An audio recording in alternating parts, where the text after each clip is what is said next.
Hello, I'm Kristy Wallace, and this is Suddenly I See, a podcast which explores the power of a positive mindset, gratitude, and love in changing your life for the better.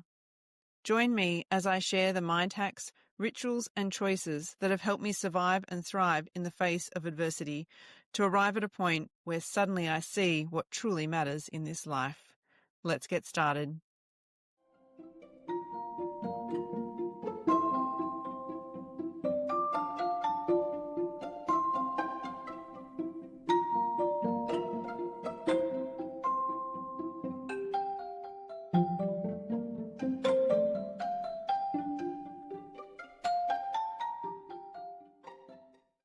Hey everyone, welcome to episode 10, MRI Rituals. I'm really excited about this episode because in the last year or so, every time we've gone for an MRI, I've become more aware of the things I was doing and the rituals I'd created. And obviously when I started this process, there wasn't really much intention behind it. It was just things I did that I knew would help me to regulate my emotions and keep me in a state where I could be of best support to Patty. But as the years have gone on and the more I look back on it and break down what I was actually doing, I can see the impact these things were having on my mental health and my clarity as well. So I really hope that by sharing these today, whether it's an MRI or just other areas of your life that you need some kind of rituals around to try and improve, that you can get some tips and ideas from what I'm about to share. So Paddy's been having MRIs every 3 months since he was 8 months old, and he's 9 already. So we have quite a lot of experience in this area. And it's something that I guess because I knew we were going to have MRIs so constantly, when things started falling apart and fear anxiety would really take over leading up to MRIs, I knew I needed to do something about it. I couldn't just brush it aside and think, oh, it's okay, I'll be better for the next one, because the next one kept coming. And so I needed some really concrete coping strategies to get through and get to this point now where we can do MRIs and we're actually quite calm and okay about the whole process. But it's been a long journey to get to that point. When Patty first started MRIs, they were under a general anaesthetic, which is a whole nother level again of extra stress for a parent.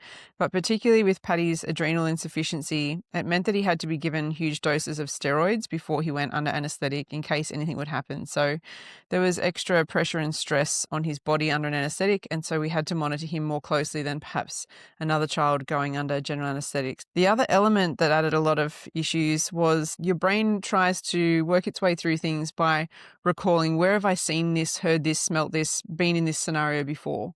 And so for us, the MRI was the thing that diagnosed Patty with a brain tumor and turned our life on its head. And so basically every 3 months, you're repeating this process where your brain's like, oh, it's an MRI. Oh God, that's where everything turns to shit.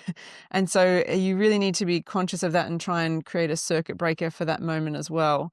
And the big thing that kept coming up for me was just this overwhelming fear that things were going to change. And so while you're on treatment, it was nearly easier because we thought, well, we're under control at the moment, so our MRI should be okay. But the challenge comes when you finish chemotherapy and treatment and you have no medication, and then you're doing MRI, and it's this completely unknown area. You don't know if something's going to pop up in the next scan or not. So the extra fear and anxiety for those few years where we're off treatment was really quite overwhelming as well at times.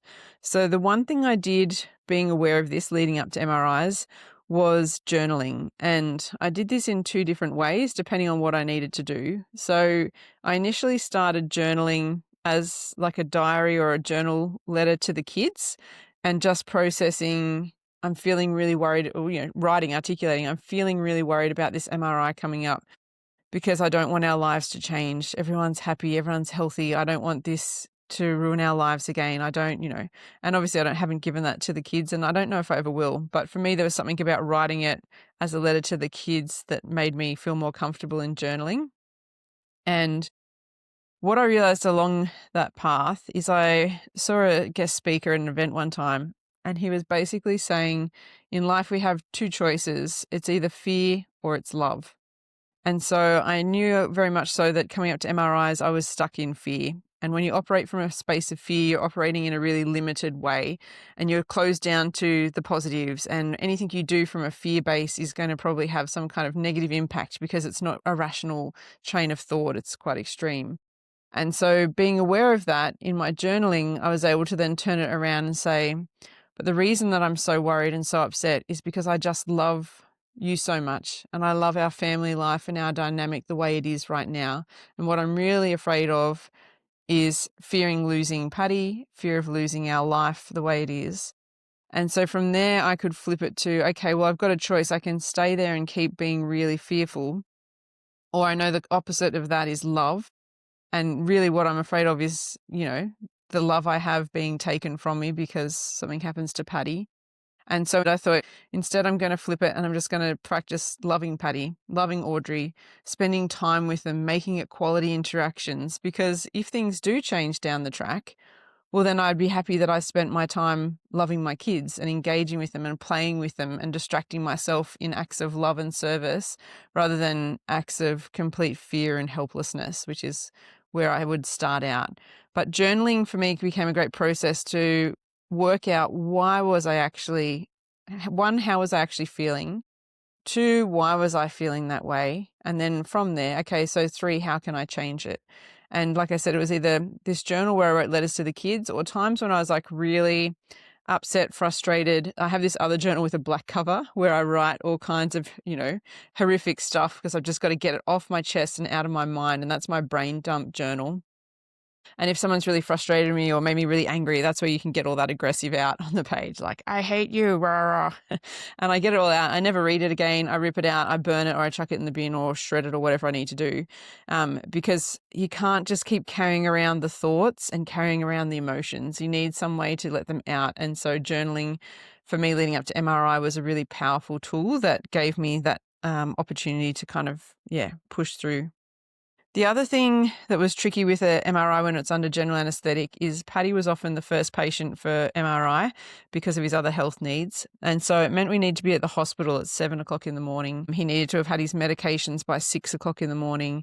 And so going for a morning walk wasn't really an option unless I was willing to do it at 5 o'clock in the morning in the dark. And I tried it a couple of times and it just made me far too anxious walking in the dark. I just didn't feel safe and it wasn't the right thing for me. So I couldn't get that physical activity in before I went for MRI, and that was tricky. But I always, for that reason, journaled before I left, and then I'd get to Sydney. There were times where, the night before up at the hotel in Sydney, I'd put on a guided meditation of how to release fear and anxiety, and I'd listen to that, whether it was in the bath or just, in my ear pods on the bed or whatever, if I felt could feel that anxiety coming up again for me. So a guided meditation was another technique that I used quite a lot. Then going into the MRI in the morning when we present at the hospital, I always tried to be upbeat, positive, bring my A game. Something I noticed really early on, sitting in the wards there where there's multiple kids about to have anaesthetics for different reasons. Other kids were having surgeries more so than MRIs, but they're all going to have an anaesthetic of some kind. And when I looked around the waiting room there of kids, everyone's fasting. So it's really, kids are upset. They're hungry. They don't know what they're about to go into. And there were so many parents there that would sit on their laptops or play on their phone or shove an iPad in front of the kid sitting on the bed. And then, the doctors would come and they'd have to actually be pre-sedated before they were even given the anesthetic because the kids were so wound up about it. And what I took away from watching the room is that how we as parents react and the kind of energy we bring to an event is what our kids learn to mirror and take on as their own. And so I knew if I could go into an MRI full of love, full of positivity, not fearing what was going to happen, then Patty would be feeling safe and okay as well. And when you have a child who's quite young, under a year old, who's blind, it's really hard to rationalize, sorry, mate, you can't have breakfast. Like, they don't get that. And Patty couldn't understand that for years, as most toddlers even still would have a tantrum about it. And so I needed to make sure that even though he couldn't eat or have other things that brought him comfort in life, I could give him hugs. So we'd just snuggle mainly before his MRI would come up. Sometimes he might listen to music in his ears and things to keep him calm and happy. But I was super conscious. And I think, more parents, we need to be aware of that. The energy you bring to the room will be the energy that your kids reflect back at you. So if you can stay cool, calm and collected, there's a good chance that your children will stay that same way. So that was a kind of choice that I made going into each MRI to keep Paddy calm and stable for his MRI. What we would do once we'd take Paddy down to the MRI is he would go in, the anaesthetist would all be there. basically I'd give him a kiss on the forehead and say, "Take a good photo, mate." And that became our catchphrase even now. Take a good photo. We obviously can't control what's in the image, but, lay nice and still, we'll take a great one. And then I'd give him a kiss on the forehead and they'd put the mask on his face and he'd drift off into a beautiful sleep for his MRI. And so that meant you had about an hour as a parent before the MRI was done. And then they would call you in shortly after that once he'd hit recovery. The other thing I would do is as I left the hospital is just do a little prayer again, guardian angels, come down, wrap him in your protective white light, and basically have this vision of Paddy laying on the bed for MRI and me just lifting him up to the heavens, as in it's so far out of my control, all I can do is lift this higher to others above to protect and look after this kid. And then I'd send a message to both the mums to let them know Paddy's gone in for MRI, and everyone would start, their positive vibes or their prayers, whatever they wanted to do. And that was a beautiful ritual that I had on our way to walk up to breakfast. And so Fred and I began a ritual of going for breakfast every time Paddy had an MRI. So we'd obviously fast with him in the mornings and then we'd go off and have a lovely breakfast back at the same cafe actually where we used to go for coffee all the time when we were in the hospital for that month. And it just became a nice way to nourish ourselves and have a bit of quality time together and distract ourselves while the MRI was happening. The other thing that's challenging though is after MRI, you have to go through the recovery process. And so you're in this waiting room with a whole lot of other parents who are particularly anxious. Obviously, Randwick is also just the general local hospital for a lot of eastern suburbs people. And so, you would have little Timmy who's having his tonsils out and mum and dad who are freaking out about that because that's the first surgery they've ever had and, rightly so. But I think when we were tackling brain cancer and having MRIs to monitor has it come back or, having ports inserted or removed was another one that we're up there for in this recovery room. After a while, I just felt I couldn't sit in that room anymore and deal with the energy of all the other parents that were in there. And so what I started doing is coming back instead and just standing in the hallway. And sometimes if you're lucky, there'd be a chair there, or as Paddy got older and we'd wheel him down in a wheelchair, I'd just sit in the wheelchair instead. And there's this most incredible mural, like right along the whole wall near the recovery area. And so what I would do instead of sitting and taking on the energy of everyone else is I'd sit and control my own. And so I did this in two ways. One was through just doing some conscious breathing. So that kind of in for 4, hold, out for 4, hold, and just going through that a few cycles until I could feel that I was actually calming down and in a regulated place. The other thing I'd do sometimes as well was look at the mural and find something that I wanted to focus on. And I'd look at that while I was doing my breathing and just think, what's the message in this mural? And I'll try and put it up actually on a little clip so you can see, or at least in social media page.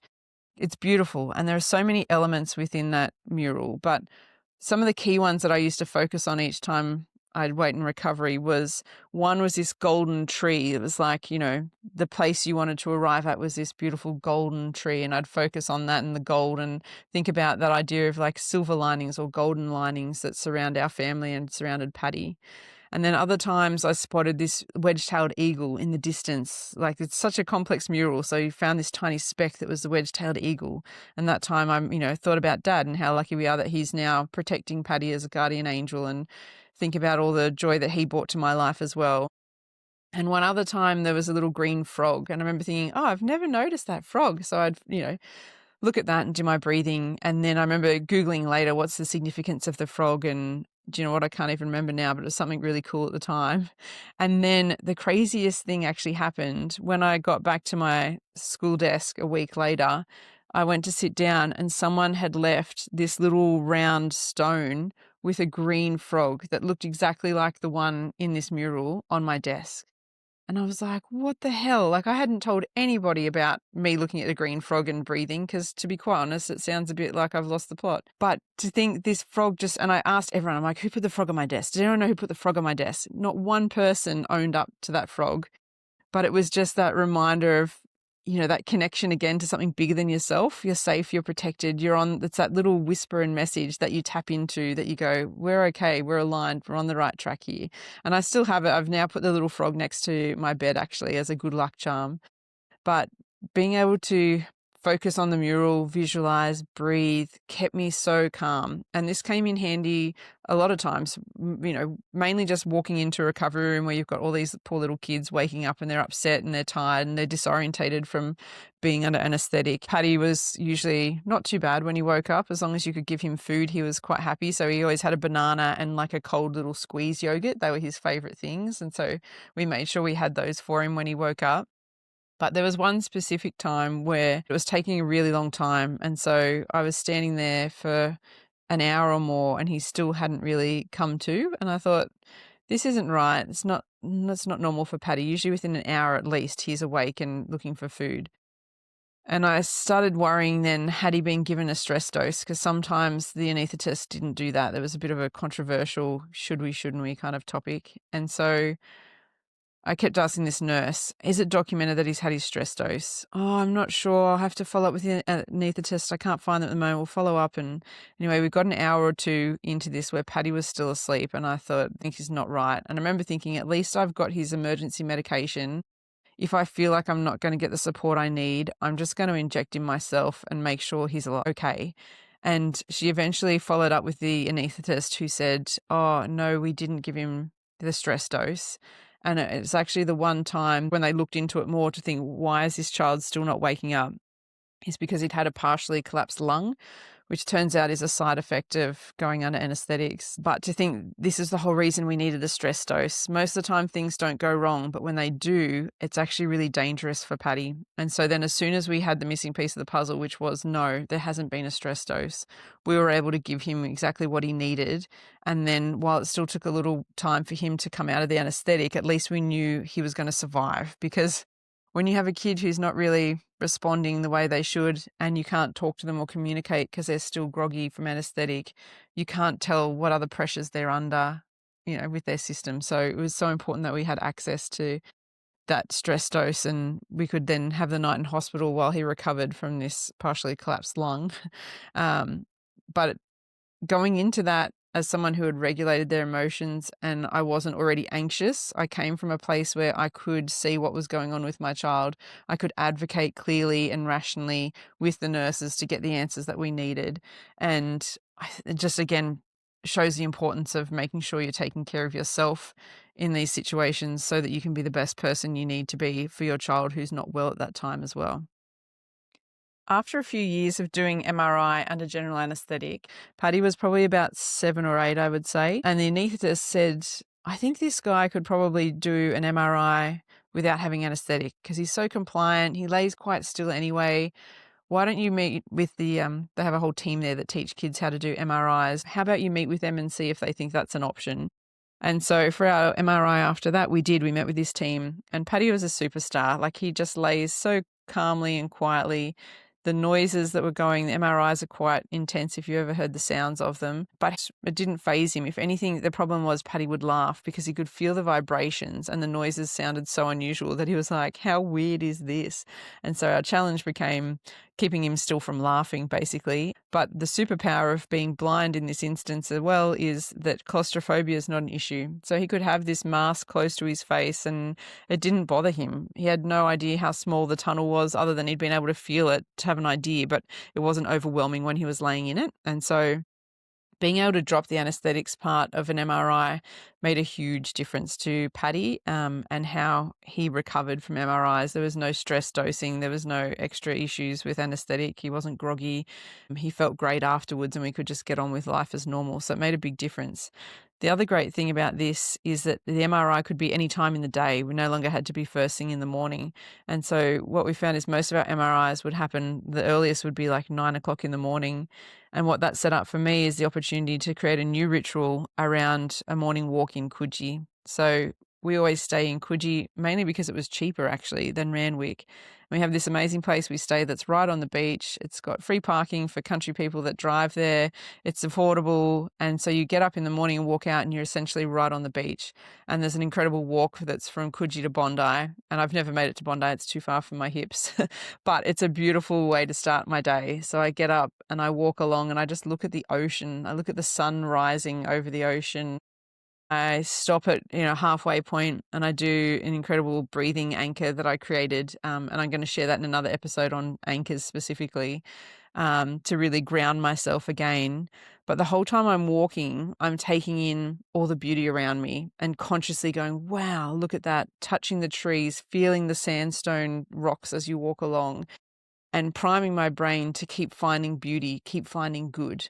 And I obviously didn't realize this at the time. It's just something I did on my walk. But when I stop and reflect with the knowledge I have now on, the way our brains work and wiring, I can see what I'm doing in that moment is actually setting myself up to always find the good. And then you take that kind of mindset and that mapping into your day, which is so powerful as well. The other thing that I love on this walk is there's a huge set of stairs. It's like 3 staircases. And when you look at it from the bottom, you think, oh God, this is going to really burn my thighs. I don't want to do it. And then in my head, I always say, one step at a time, one step at a time. And it reminds me again of our journey with Paddy, where if we knew the path we were going to walk with this kid from the day he was diagnosed, it'd be completely overwhelming and you just wouldn't take the first step.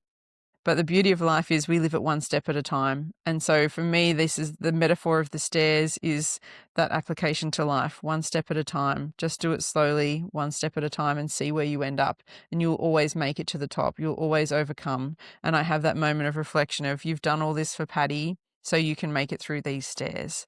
And it becomes, again, a mindset hack for me to get through. When we get to then MRI, now that Paddy's not under anaesthetic, the other challenge for me, especially the first time he did it, is that this reminded me a lot of his first ever MRI, where I got to sit next to him when he was diagnosed. And so I had this moment where here I am, 7 years later, sitting next to my child in an MRI, and you can't help but take yourself back in a way to that first ever MRI. So I was like, well, this is going to be a challenge that I need to work on as well. And so in that moment, again, instead of going back to the fear that I had at the first MRI, it was about flipping and looking at who was in front of me and saying, yeah, but look at this beautiful boy now. He's huge. Like, he's so big. He's so grown up. He's healthy, he's well, we're in a good place, it's a different situation, and making sure I wasn't creating that parallel to the previous one and realizing this is now a new experience.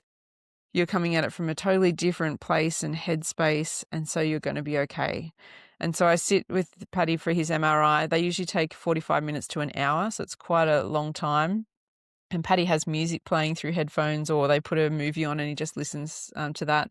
And quite often he'll fall asleep, actually, because that's just how chilled Paddy is for MRI.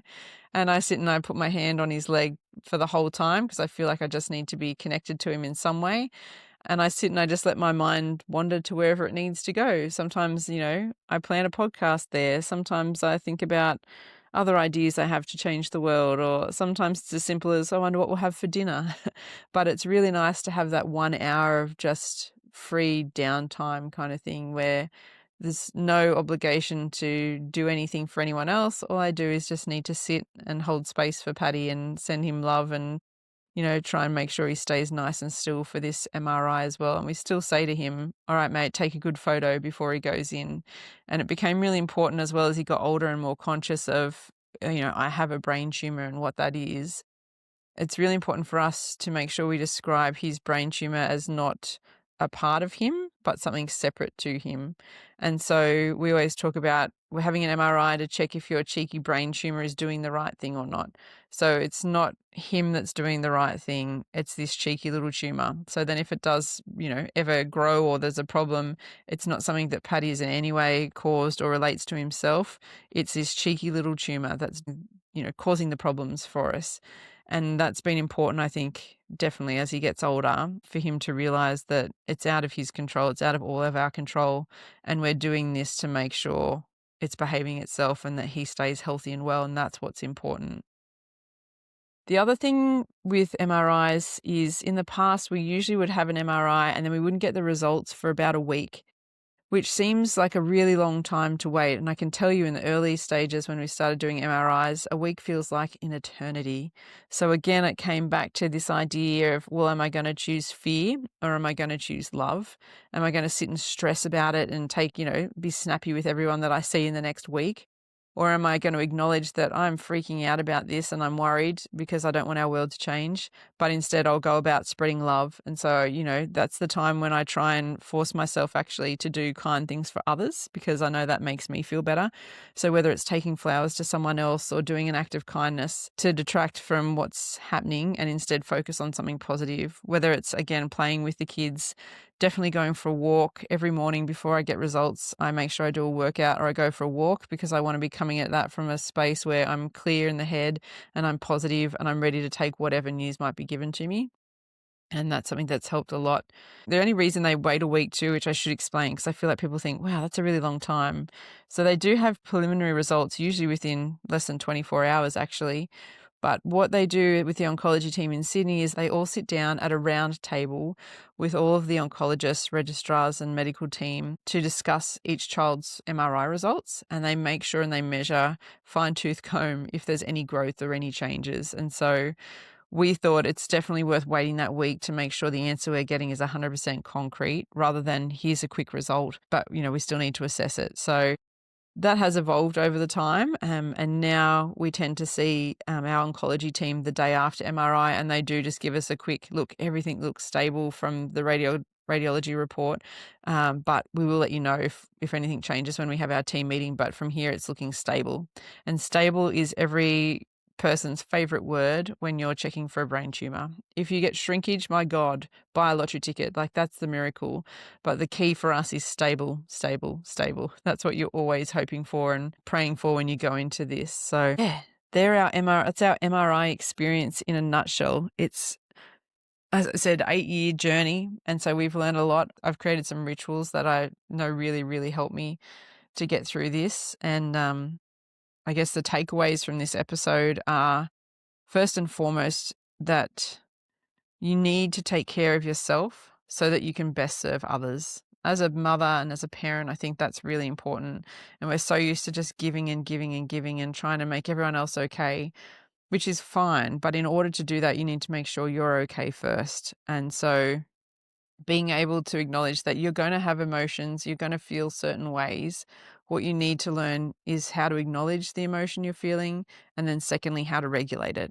And I would like to fully have a disclaimer that I am not perfection at this. Like, I still do horrific things where I'm like, wow, I didn't regulate that well at all. And it usually tends to be anger and spur of the moment, crazy things the kids do that you're like, are you for real? So please don't think I'm standing here on a pedestal about this, but I do have more awareness as I move through life with the fact that these emotions are coming up. Why are they coming up? And more importantly, how am I going to regulate that or rectify it? So important.